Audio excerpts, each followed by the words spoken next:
everybody, I'm Jeremy Cordeaux, Peter Clayton behind the camera. Welcome to the garage and the court of public opinion. Pete, that smell of petrol is starting to worry me. Yes, well, I think we've identified it's the Mercedes. Yeah, I don't know. Maybe it's just running a bit rich. I don't know. I know. Anyway, I've got the fire extinguisher over there just in case. But, you know, it always worries me. Anyway, it doesn't matter. Look, I thought, thank you for all the comments that you make about the show. I'm very grateful. I'm a couple of days behind in responding to you, so forgive me. There's been a bit on lately. But Louise sent me this. Can I read this quickly? One day, a florist went to a barber for a haircut. After the cut, he was asked about the bill, the hairdresser that is, and the barber replied, "I can't accept any money from you, I'm doing community service this week." The florist was pleased and left the shop with his brand new haircut. And when the barber went to open his shop the next morning, there was a thank you card and a dozen roses from the florist waiting for him at the door. Later, a cop comes in for a haircut, and when he tries to pay the bill, the barber again replies, "I can't accept any money from you, sir. I'm doing community service this week." The cop was very happy, checked himself out in the mirror, and left the shop. The next morning, when the barber went to open, there was a thank you card and a dozen donuts waiting for him at the door. Then a member of Congress came in for a haircut, and when he went to pay the bill, the member of Congress that is, the barber again replied, "I can't accept any money from you, I'm doing community service this week." The member of Congress was very happy and left the shop. The next morning, when the barber went to open up, there were a dozen members of Congress lined up waiting for a free haircut. And that, my friend, illustrates the fundamental difference between the citizens of our country and the politicians who run it. If you don't forward this on, you have no sense of humour. Well, this is my way, my darling, of forwarding it on. No, I agree with you. That's terrific. Thank you. This is not so terrific, is it? 53 people massacred in the highlands of Papua New Guinea. Now, this is a violent, tribal, lawless society, particularly in the highlands. Modern weapons have replaced the bow and arrow. They even used poison, blow darts and things like that, and of course spears. But where are these modern weapons coming from? Some of these clans have been warring with each other for generations. Now, most were headhunters, cannibals, just a few years ago. It was a very primitive country, still is in some parts, and just a few kilometres separate our two countries. You can actually see Papua New Guinea from the tip of Cape York Peninsula. It's about 4 or 5 kilometres away. On a clear day you can see it quite easily. But even closer to PNG is West Irian, across a much contested border with Indonesia. Now, my guess, without being too Machiavellian, is that these modern self-loading automatic weapons are coming across that border. These guns are expensive. These tribes, people couldn't possibly afford to buy them. But in the interests of destabilising this already unstable country, the guns, I would suggest to you, are probably being donated. What we have here is another proxy war, I suggest. The truth is that we were forced by the United Nations to grant this country independence They were a dependent of Australia for years and years and years and years. And the history of Papua New Guinea and Australia during the Second World War was wonderful, with the Coast Watchers and the Fuzzy Wuzzy Angels. It's a wonderful history if you want to delve into it. But that independence should never have been forced upon them. They were not prepared. They're still not prepared. They're not independent. For them to be so close to Australia, vulnerable and politically and socially unstable, Papua New Guinea is a sitting duck for China, Indonesia, or anyone else who might turn up, and we find ourselves with someone on our doorstep too close for comfort. I remember my uncle David Littlemore, who spent a lot of time in Papua New Guinea, did a lot of work with Qantas in the early days, building hangars and things like that. When I say building, he designed them. Fascinating stories about the place. There was a thing called the cargo cult. I'm not even sure that there still isn't a thing called the cargo cult. The natives would see a confusing glimpse of the modern world. Port Moresby Airport. They would gather around, squatting on the ground, watching the silver birds fly in and give these white people gifts from the sky, boxes, cargo, hence the name of the cargo cult. To the natives, this was, well, clearly the way to go.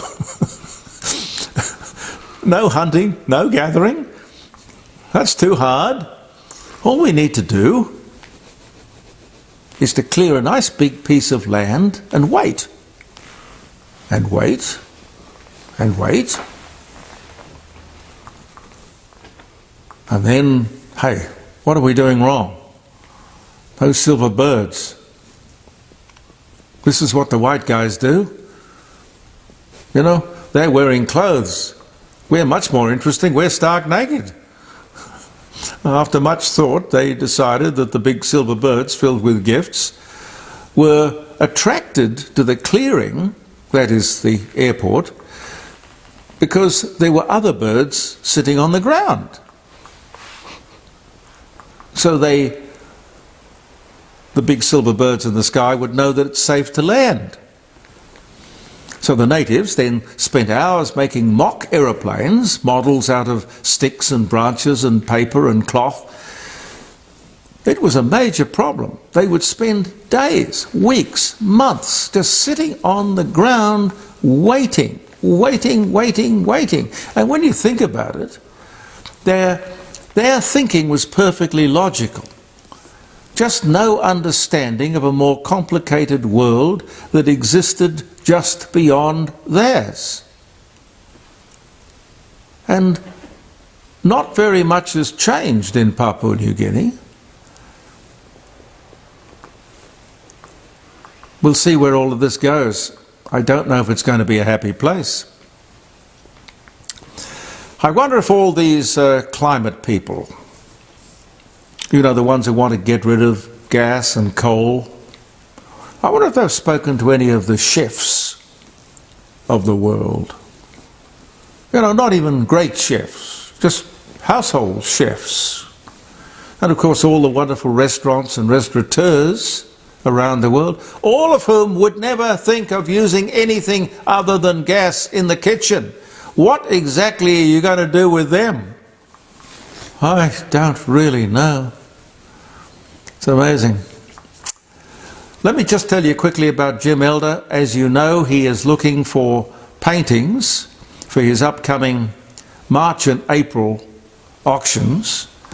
The Jim Elder Fine Art Gallery, one of our sponsors here in the Court of Public Opinion, he's calling for entries in these forthcoming auctions, which are not only seen around the world, but people are actively bidding from around the world. If you have a painting noted Australian or international artist. And I wouldn't know a noted international artist or an Australian artist. You know, I know a handful of famous names, we all do. But it's a lot more complicated than that, and Jim Elder is an absolute connoisseur.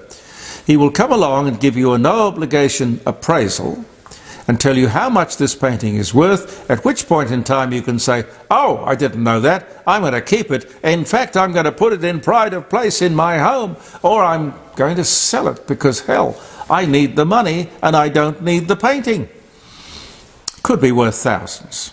I don't know. Jim and Helen Elder and their beautiful art gallery, 106 Melbourne Street, North Adelaide.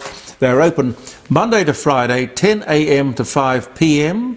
All you need to do is call Jim on 8267 2869, or you can call him on his personal cell phone, his mobile phone, 0417 11184. And you just never know till you ask. Give Jim a call, let him know I suggested that you ring. You remember the 149 detainees, the illegal immigrants held in detention? Some were murderers, 7 of them in fact. Rapists, paedophiles, dangerous people, in fact, dangerous people, held in indefinite detention, and quite rightly so, because their country of origin wouldn't take them, and no other country would either. And who would blame them? Well, it turns out that well before the High Court handed down its decision, turning loose, mind you, only one of those detainees, the Labor government was told by the Attorney General's Department that they would probably lose the case. Plenty of time to prepare new legislation to be prepared, just in case. But here's the kicker. Andrew Giles, the minister in charge, was overseas campaigning for Labor's voice instead of doing his job, which is keeping Australia safe. And you might be interested, or in fact alarmed, to hear that of the 149 detainees who were set free, 18 have gone on to commit more crime. And the government is very vague about how many are being monitored and how they're being monitored and where they are. I hope you'll forgive me for thinking that the law, while upholding people's rights, as it should do, has a greater responsibility to keep our streets safe and our citizens safer. And I don't think these people, quite frankly, have all that many rights to uphold. But then again, that's just me. $3.2 billion to build a new children's hospital here in Adelaide, a new women's and children's hospital. Now this, in contrast to the existing Royal Adelaide Hospital, this makes this build the most expensive hospital ever and the most expensive building ever. Believe it. Why? There is a huge community investment in the old hospital. Now something smells wrong here. They also fear that delays, look, it could be just a scare campaign, I don't know, but the government is suggesting that any delays will cost the taxpayer $10 million a month. So let's get this show on the road. What are they doing? Building monuments to themselves? Who authorised this crock of nonsense? Importantly, where is the impotent Liberal Party? Then on top of all of this, we've got the relocation of the greys, the police horses, millions and millions and millions of dollars that we don't need to spend. What's behind all of this? There has never been, to my knowledge, one single story about the inadequacy of the old Women's and Children's Hospital, which ain't that old. What is going on here, and where is the opposition, and where is the media? How much time have I got, Pete? Well, it's, yeah. Tell me, Pete, you're into football. Yes. How much is a footballer worth? Well, some of them are worth millions. Yeah, I was going to say. The question I was going to ask is, are footballers worth $1 million a year?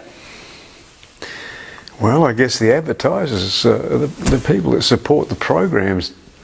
$1 million a year? I know. Their argument is that their career is short unless they go onto media. They've only got so many years to make their money out of their sport. But if they're not generating the income, I guess they couldn't get that money. Oh, look, I don't resent anybody's big salary. I really don't. But remember also, apart from the $1 million a year players, the administrators of the game are paid even more. But here's another one. A lollipop person. That's somebody on a building site or the side of the road, you know, with the stop and go, the stop go people, lollipop sign. They are now paid $120,000 a year to stand there. $120,000 a year. Yet we'll argue about doctors and nurses. And we'll make the nurses have to go out and pay for their own parking and come back across parklands sometimes in the middle of the night. And teachers and the police and truck drivers. I don't know where our priorities are. I really don't. Have I got time to do a couple of dates? I dropped them, Pete. Well, you might have to be quick, Jeremy. You want me to be quick? All right. Let me just give you a few dates and mention that we'll be on the air from the dining room table tomorrow. We will. February 22nd. George Washington, 1732. I got a picture of George Washington over there on the wall, and he is crossing the Delaware. Most famous painting. It's not the real thing, mind you. It's a knockoff of the... It's a real painting, but it's a knockoff of the very famous picture of Washington crossing the Delaware. Anyway, I'm very proud of that. American founding father, commander-in-chief of the Continental Army during the War of Independence. He's the first president of the United States, 1789 to 97, born Westmoreland, Virginia. 1732 on this day. One more? Okay. 2002, Charles Chuck Jones, American animator and cartoonist, best known for his work with Warner Brothers. He did Bugs Bunny. What's up, Doc? He did Daffy Duck. He did Wile E. Coyote. He did the Roadrunner. He did Porky Pig. And what was the I say. Oh, Foghorn Leghorn, yeah. Foghorn Leghorn. That boy's as sharp as a bowling ball. That boy's as sharp as a bowling ball. I love him. Do you reckon we could get Foghorn Leghorn to do some artificial intelligence voices for us on the show? I think that could be wonderful. Yeah, look, we'll leave it there because the battery's almost dead. Yeah, anyway, I'll just conclude by wishing you a happy birthday or happy wedding anniversary and invite you most sincerely to join us at the dining room table tomorrow, 9 o'clock. I haven't got much planned, so we'll just do it free form and see where it all leads us. Tomorrow morning, jeremycordeaux.com, live streaming, 3 hours. We'll take your calls, we'll have guests, we'll have fun, but most importantly, hopefully, we will have you. Thank you for viewing The Court of Public Opinion. I'm Jeremy Cordeaux. Peter Clayton and I'll be back. Believe in yourself, and goodbye for now.